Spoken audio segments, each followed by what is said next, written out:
Hello, everyone. My name is Yabi, and I am the host for tonight's program. I hope everyone is fine and safe. Avoid going out or roaming around. Always remember to wash your hands and avoid touching your face.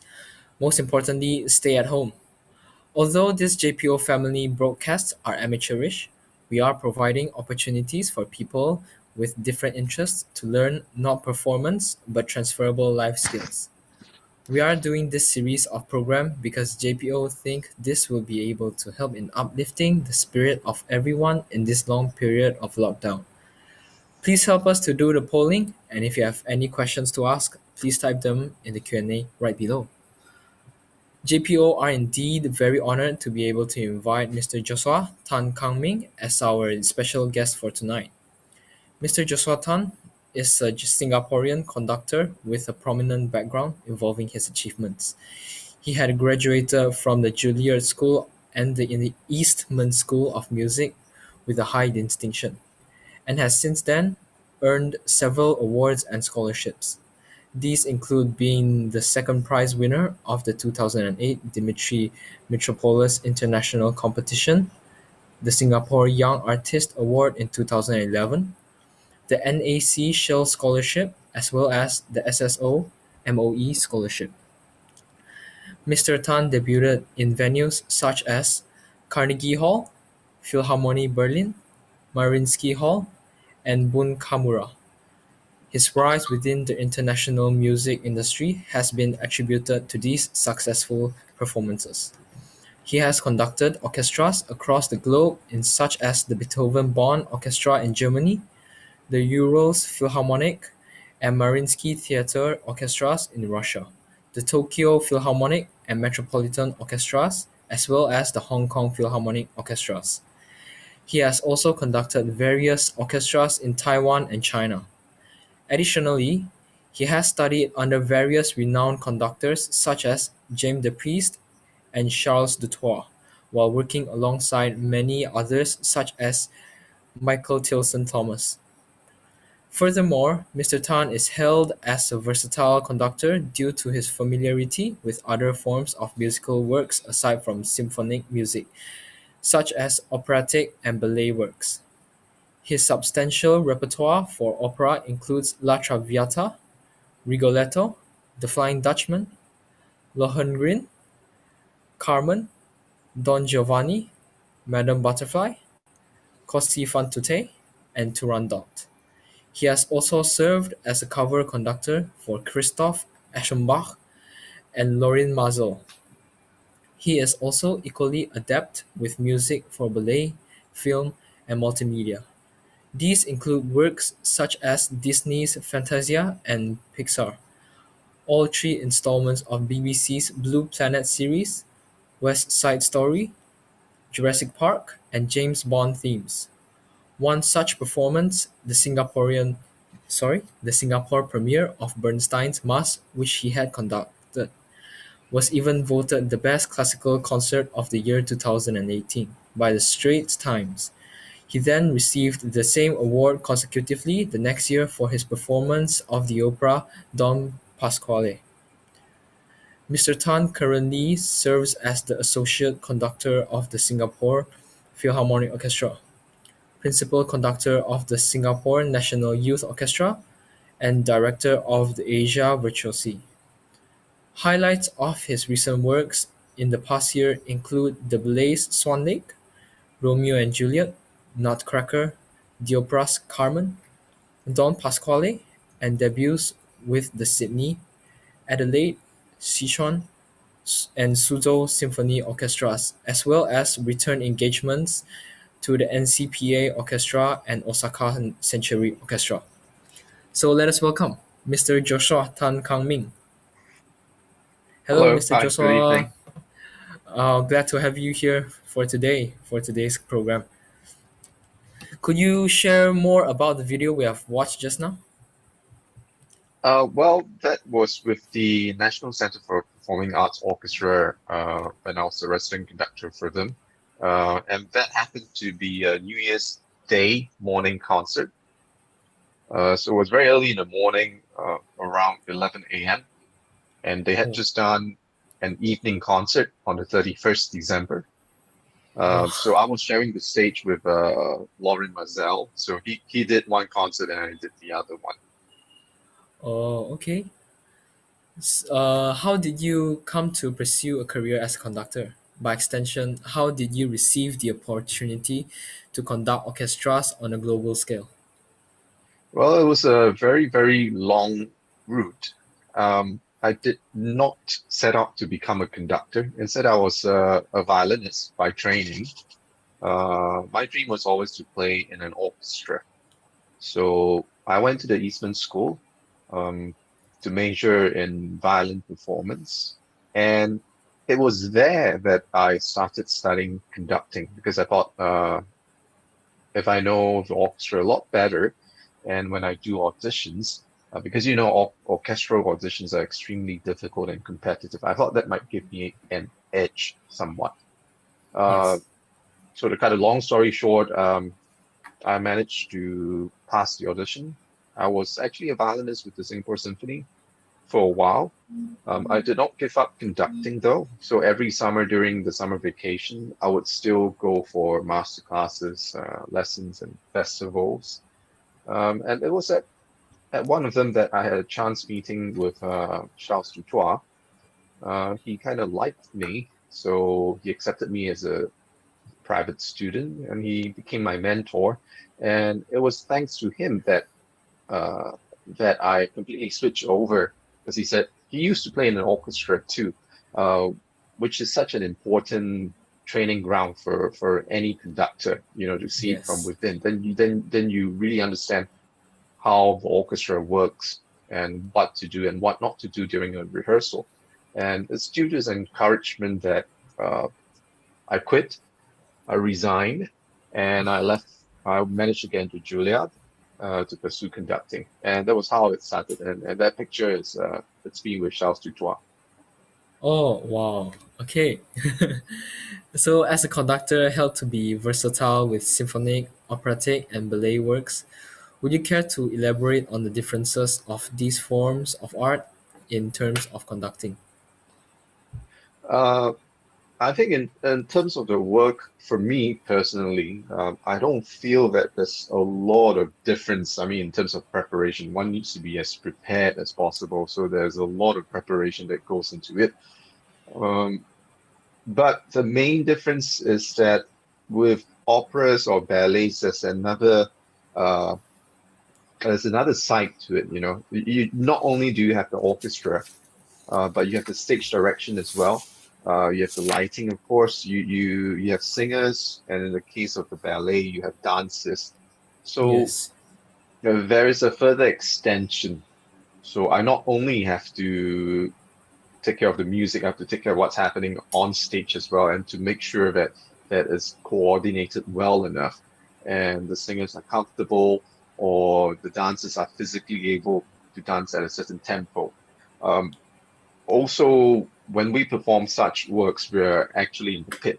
The musicians don't get to see what's happening on stage, Yeah. So I am like I'm like the conduit for the musicians in the pit, and And the and dancers. like a middleman, Yeah, yes, yes, the yes. dancers and the singers. And it's quite different conducting for an opera versus a ballet. Also, it really depends on the amount of rehearsal time that's available, because usually uh, rehearsals are very, very scarce. So one needs to be extremely prepared for all these. Um, and there's a bit more freedom, I suppose, when I'm conducting symphonic concerts. But again, it's totally different, with a different orchestra, a different stage, different setting, and different musicians. So it's always, at least for me, it's always quite fresh. Wow. Okay. So, is there a required skill set to be able to conduct different, like between symphonic and operatic, like others? Um, I guess to be a good conductor, you're already required to have that kind of skill set. Of course, it differs from person to person, how good that person is.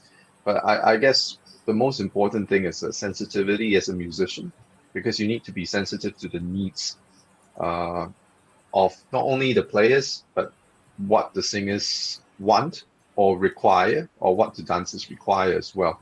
So you need to be extremely aware of that. That not only that, but also with regards to the music and whether it makes any sense when you put them together. Um, and also sometimes I need to push their boundaries as well, to push what they're comfortable with sometimes, because Oh, with the singers and dancers, and especially with it's an ensemble thing, um, you don't want to get too comfortable or play too safe as well. yes, yes. So um, the most difficult part, as my teachers would always say, is actually accompanying music. It's Accompanying music. yeah. When I have to conduct the orchestra and accompany a singer or accompany a soloist or accompany a dancer, Wow. because most of the time, I have to be able to follow them, or I have to make the orchestra follow them, and in a way make sense of the music as well. Yes, yes, yes. Okay, what inspired you to pursue a diverse range of repertoire in your conducting career? I think I don't think inspiration is the correct word. I would say probably interest because I'm interested in anything that is good music. Um, and I was very fortunate when I was in school at the Juilliard School. My teacher James the priest was extremely demanding. So we just had to have a very, very large repertoire. Every week I have to prepare four symphonies a week. So Wow, that's that's a a lot lot. of a lot of work. Uh, and it's very diverse as well. He always encouraged us to have a very diverse repertoire. And I suppose sometimes, the work just landed on my lap, and I just had to do it. Oh, so was it difficult learning and training yourself to conduct differing forms of performance arts? I wouldn't say that. I mean, all of these are very, very difficult. Of course, nothing is easy because I put so much of myself into it. There's a lot of preparation involved. There's a lot of stress as well, of course, because everything depends. Most of the stuff depends on me as well. I Yes, can't yes. screw up. And of course, rehearsal time is extremely tight. Sometimes, for instance, the first ballet I did, I only had one rehearsal. I only had one rehearsal with the orchestra, one rehearsal in the pit, and then there was the performance. Wow. And that video that you saw, I only had, of course, Marcel had his rehearsal, but I only had a total of 40 minutes with the orchestra to rehearse, and then that was it. Wow.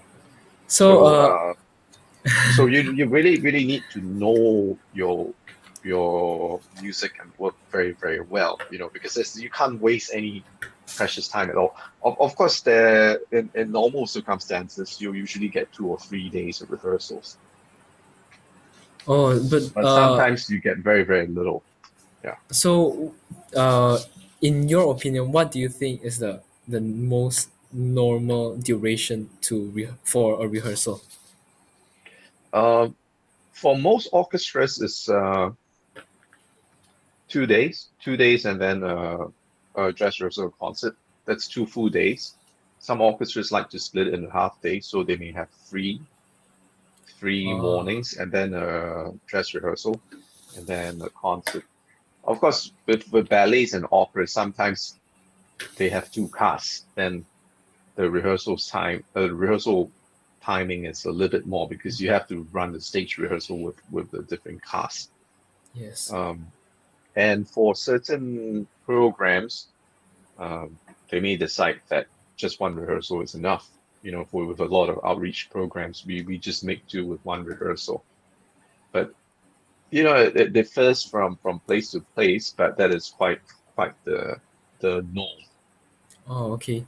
So just now, while the pictures have gone through, I've seen you've taken some pictures with some other individuals. Can you share some of them? Who are they, and like what do they This do? is my teacher, my main conducting teacher, James DePries. So I was a student at the Juilliard School. He was a very, very well-known conductor, um, probably most well-known for making Oregon Symphony to Wow, be what it is today. So it's a really top-notch orchestra, and he brought it up from nothing. wow, He passed away a couple of years ago.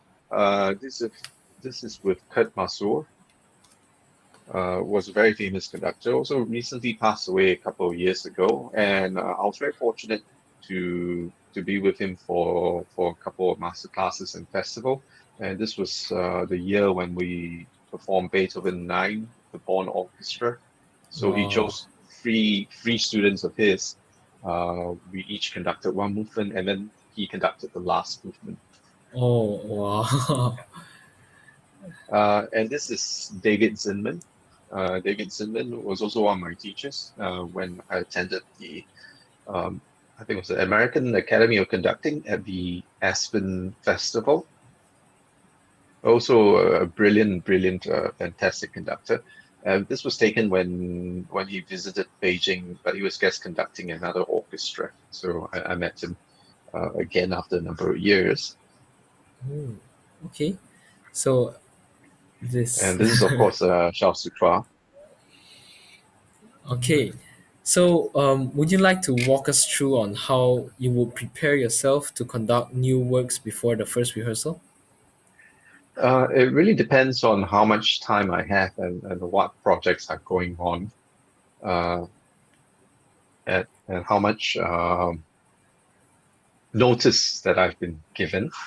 Okay. Of course, normally I'm given a year ahead in advance, or sometimes even 2 years ahead in advance, for certain engagements. But if it's a last minute step in, it could be as short as 24 hours. Wow. If I need to replace somebody, of course, then if it's a very, very short last minute notice, I have to make sure that I know the work already before agreeing to take over the rehearsal or the concert. So this happens maybe once or twice a year, but excuse me. But normally I would spend as much time as I can to prepare for the work that I'm about to conduct. If let's say it's a brand new piece that I've never learned before, I'll usually start studying it a couple of months before, Oh, 3, 6 months before, okay. at the same time where every week I still have concerts.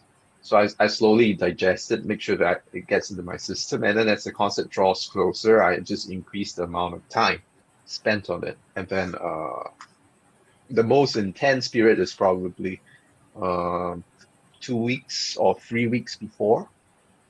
Okay. So ideally, I should know the piece inside out at least 2 weeks before the rehearsal starts, or ideally even a month before.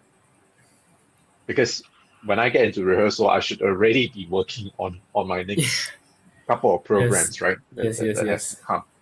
Uh, so sometimes I do spend a lot of time studying, couple of hours a day.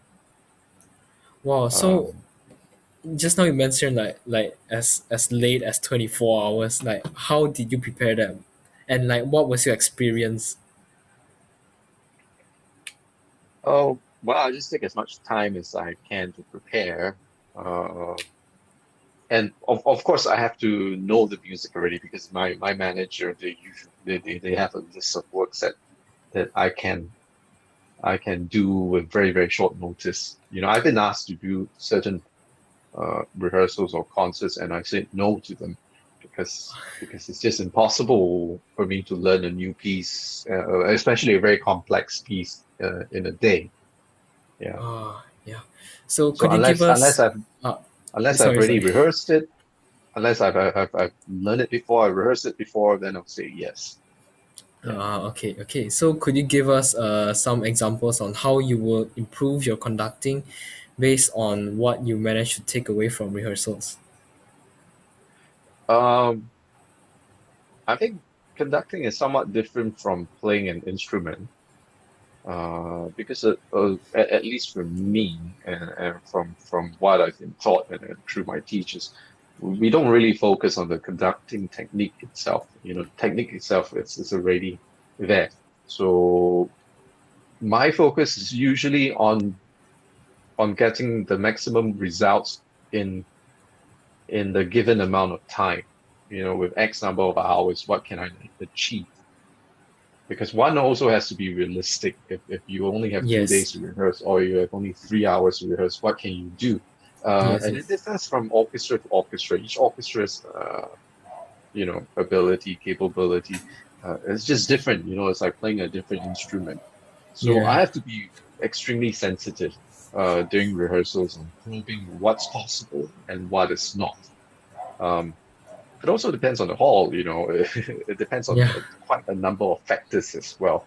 And I guess really knowing how the orchestra works helps because certain things, of course, needs to be rehearsed, and a lot of things you don't really have to rehearse because it just resolves by itself. Uh, how does one improve? I think the only way one can improve if you always set impossible standards for yourself Mm, and not be satisfied. I think that's the most important uh, thing for me at least.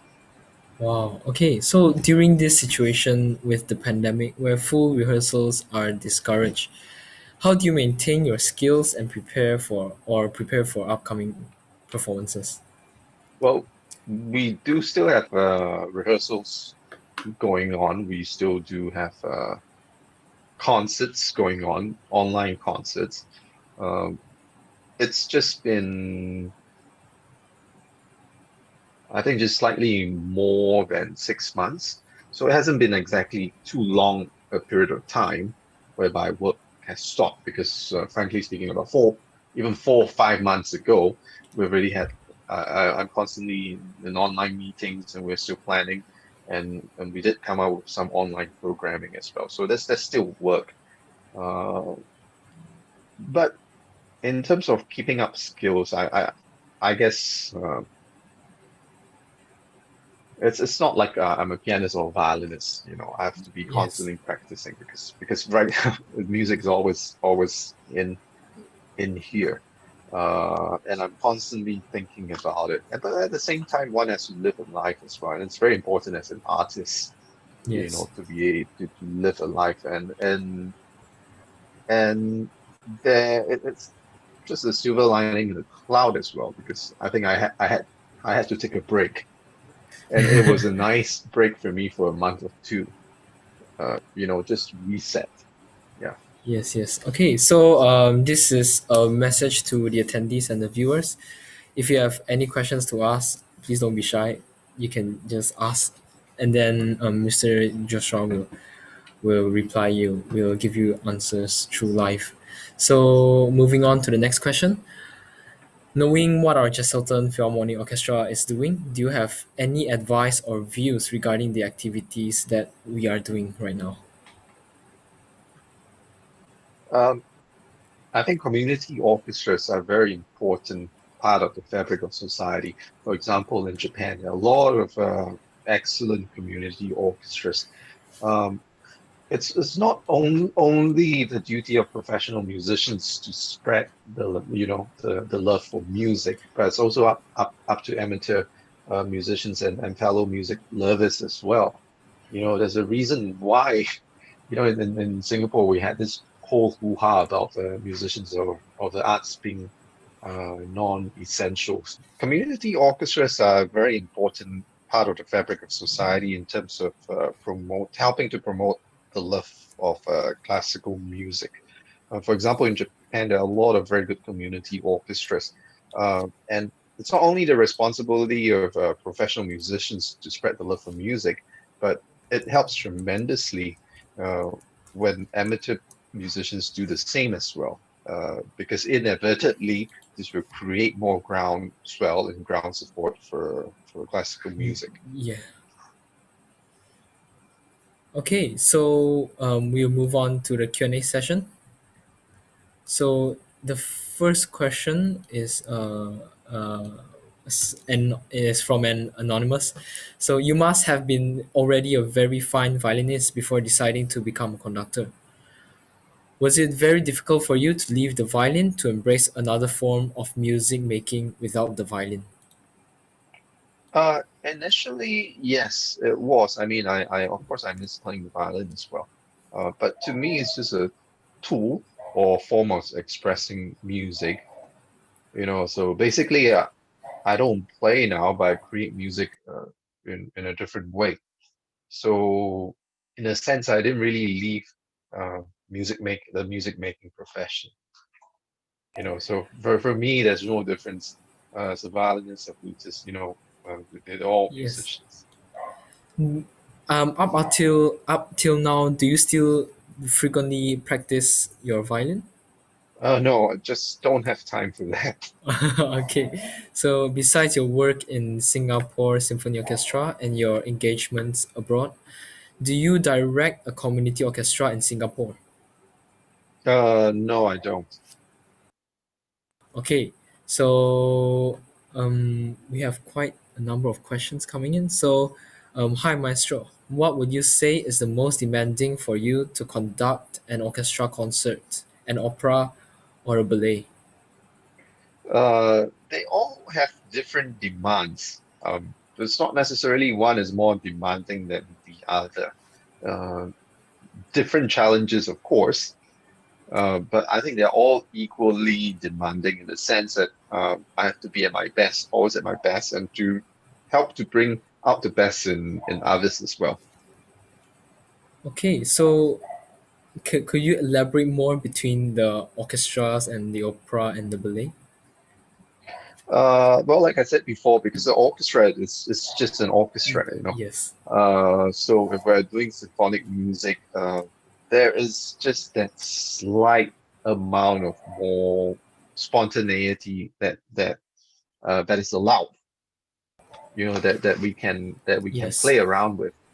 Uh, but if there is singers on yes, stage, there's also the distance factor. The director is also there. There's also acting involved. There might be dancing involved, or in case of ballet, it's all ballet dances. So the yes. tempo, everything has to come together. You know, Okay, so yes, yes. so that is quite tricky in that sense. But at the same time, you have to make wonderful music as well. Yes. So, for the ballet, do they follow the orchestra, or the orchestra has to follow them? Well, that's a chicken and egg question, yeah. Which which comes first? No, Okay. it's a very it really depends. I always try to follow the dancers. Because for me that's the most important thing. Because physically, they need to be able to do something that they are comfortable with, tempo wise. I can't just feel like doing something and expect them to follow it. And Yes, and yes. it's always a give and take thing. I have to see what they're capable of, what they're inspired, what they're doing, and it's sort of like a give and take relationship. We inspire each other. Um, the most common analogy is the dancer can jump up, but they can't stay in the air forever. There's Yes. a point of time where they have to come down, and you have to time it perfectly. So in scenarios like that, you just have to choose a tempo that is comfortable for them. If it's a repertoire or a smaller group dancing, you have a little bit more leeway with the tempo. But if it's ballet decor, it's the whole company is involved, then you have to choose like an average tempo that everyone is comfortable. Okay. So it's quite complex, So I need to know the dancers and their physical abilities quite well in order for the performance to work. So I'm not that there are conductors who will say I insist on my tempo, I insist on this, it has to be that way. But I don't work like that. Okay. Okay. So, what is the greatest challenge you ever experienced in your conducting journey? Um, I think a lot of them are very, very challenging. Um, Possibly one of the hardest pieces that I ever did was West Side Story with the live movie and a live orchestra because the tempos were quite extreme and everything has to line up perfectly with what's going on with the movie, Plus, Wow. there were dance steps, there was singing. So if the orchestra just goes half half a second behind, half a second ahead, it's very, very obvious, so everything has to be perfectly synced. And it's extremely demanding, extremely difficult music, and it was very long as well. Wow. So it was quite a challenge, but thank goodness we put it all together, and it was very fun in the end. Everyone got quite a kick out of it. Okay, so do you think as a violinist yourself actually put you at an advantage when it comes to conducting? Yes, of course. I think it gives me a enormous advantage. Not only because I was a violinist, but because I used to play in a professional orchestra as well. Uh, in fact, all my teachers, most of my major teachers, my main teachers, they were orchestra players as well. Charles Duprat used to play the violin, etc.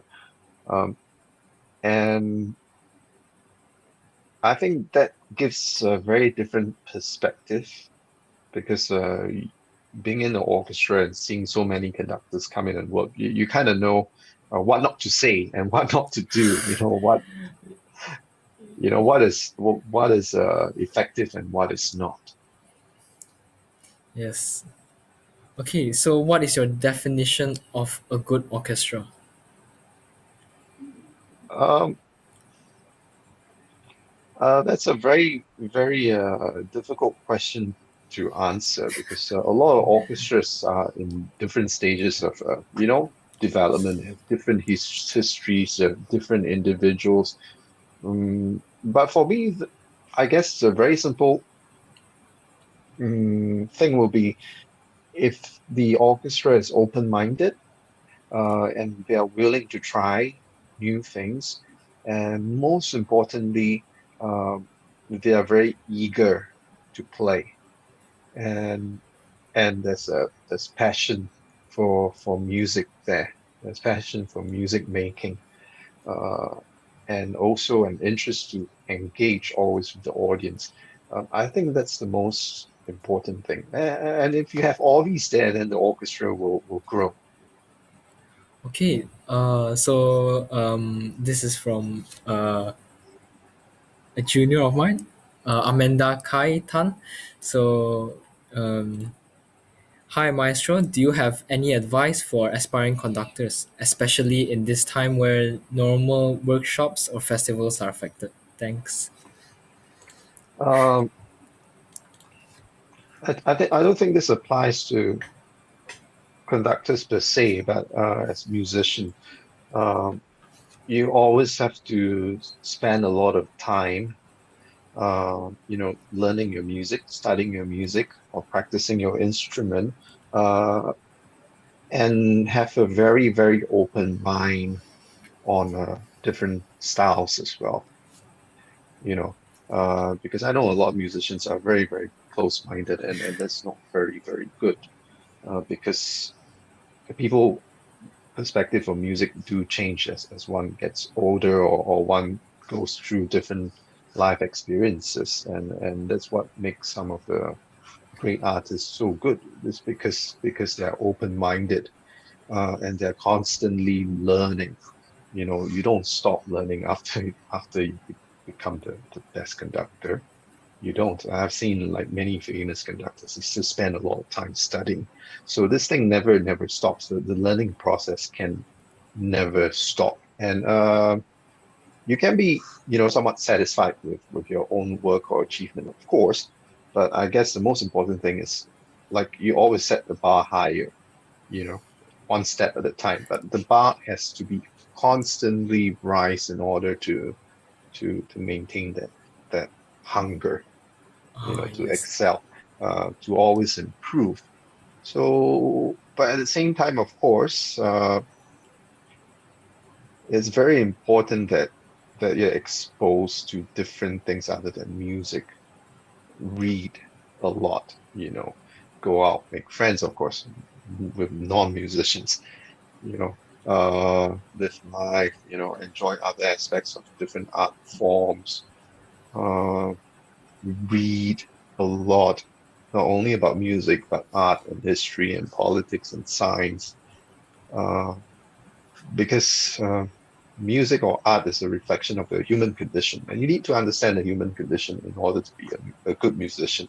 So Yes. it's no use if you're the best violin player and you can't even talk about anything under the sun, and Oh, you probably don't understand why a composer wrote a certain piece of music, or don't understand the literature or the poetry that's tied to it. So it's very, very important that while pursuing musical education, if you're so to do it, it's very important that at the same time you have a very good general education as well. Because this is what I see from very, very good artists and good musicians. That's the difference. The difference between them is they're very worldly, so to speak. They can talk to you about anything under the sun. They understand the human condition, and that's what's the most important thing that you have to achieve in order to become a good artist, wow. or a Oh, conductor, or a musician, or a violinist. okay. Oh, thank you. Thank you for the advice. Okay, so the next question is from Miss Jessica Lee. Thanks for sharing your resourcefulness as a conductor. Could you elaborate more on your experience with the unconventional electric Bernstein's mass, please? Oh, that is one of the most significant works that I've done, I've conducted. I'm really in love with that piece. Um, and I would say what's for me, there's nothing quite unconventional about it, because it is a product of that time. In Beethoven's during Beethoven's time, this piano sonatas that he wrote were revolutionary because a new piano, new technology has emerged. Before that, the pianos couldn't. It's just impossible what he wrote to do it on earlier pianos. It's the same thing with Bernstein as well. When the electronic medium just came out and people were experimenting. And for me, there's no right or wrong. It's whether it's Yes. effective or not during Wow. during during the performance, or when it's incorporated in a piece of music. Yeah, you get a lot of examples where there's an electronic medium and it just doesn't work. But with the mass, you just can't leave it out. If you were to perform the piece and you try to somehow, if you're a composer or something, you try to make it better and you try to remove it, it's an integral part of that piece of Was work. it? Wow. Yeah. Wow. Okay. Do you need And to be? Oh, it's a sorry. very strong piece of composition as well. Such a masterpiece. You want every second, every minute to be the way it is. Okay. So, do you need to be a very good pianist in order to become a good conductor? No, not at all. I don't play the piano. Okay, and then you left the orchestra and your colleagues to pursue another genre of music making. What was it like to return to the same orchestra and your colleagues?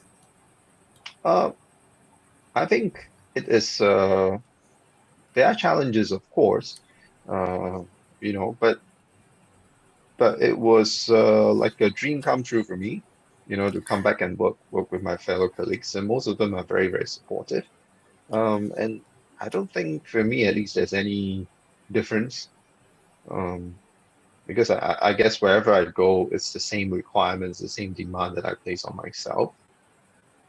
So no matter what's happening, whether it's a very pleasant situation or more challenging situation, it doesn't change the fact that I go in and try to do the best that I can. Okay, so this is a question from me personally. So, um, every time when you conduct a new like orchestra, do you set any standards to the orchestra, or you go in expect like what is your expectations of the orchestra? I think, of course, professionalism is expected, especially if one goes to a professional orchestra. But I try not to come in with a set, a dead set mind on what I want. One always, that's why I Yes. say one always has to be very open and be very sensitive and listen to the orchestra, because you have to listen and see what the orchestra needs. It's not what I need, it's what they need in order to have a good performance. And then I'm constantly adjusting, listening to them, listening to how they make music and seeing what improvements can be made and whether uh, any ideas that I have make sense. I don't Wow. come in with a fixed idea and come, oh, play it this way. I have to listen to them, and if they have a good idea and then and it fits into the whole picture, then there's really nothing wrong with going with that and playing along with that. It's a spontaneous music making anyway. Yes, yes, yes. Okay, so on behalf of JPO, we would like to thank you very much for dedicating your time, Mr. So Joshua. thank you for having me. Okay, into this interview despite the pandemic that is happening right now. So we also like to thank everyone who has attended and supported this program. You guys have been very great. I hope you guys got the answers you wanted. And for those who are waiting for your answers, please stay as Mr. Joshua will answer your questions through the Q&A below later. So please check for the link at our JPO Facebook page and stay tuned. For anyone interested to share any of our program with your family and friends, it will be on our Facebook page, Jesselton Philharmonic Orchestra, and YouTube, Jesselton Philharmonic Orchestra Media. Now I will lead the prayer to end tonight's program. Please pray in whatever faith you believe in for the COVID-19.